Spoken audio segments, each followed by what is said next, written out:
Hi மக்களே, இப்போ நம்ம எங்கே நிற்கோம்னா தருவ ஆத்துப்பாலம் அந்த ஏரியா பக்கத்தில் தான் நிற்கும். நம்ம பின்னாடி பாருங்கள், பின்னாடி பேக் வியூவை பாருங்கள், எவ்வளோ சூப்பராக இருக்குது பாருங்கள்.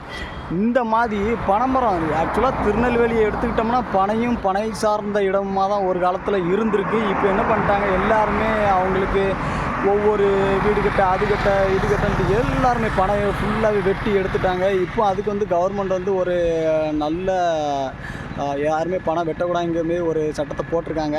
அதனால் கொஞ்சம் பனைகள்லாம் அப்படியே வெட்டாமல் இப்போ இது பண்ணிகிட்ருக்காங்க.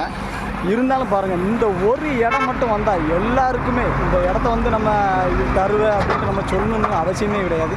இந்த இடத்த பார்த்த உடனேயே எல்லாருமே கண்டுபிடிச்சிருவாங்க. அதுக்கு காரணம் என்னென்னா இந்த பனையும் இங்கே நடக்கிற பனை சார்ந்த தொழிலும் காரணமாக இந்த இடத்த மட்டும் நம்ம சொல்லாமே எல்லா மக்களுக்கும் தெரியும். ஸோ இந்த மாதிரி எல்லாருமே எல்லா மரங்களையுமே பாதுகாப்புறைக்கு சப்போர்ட் பண்ணுங்கள்.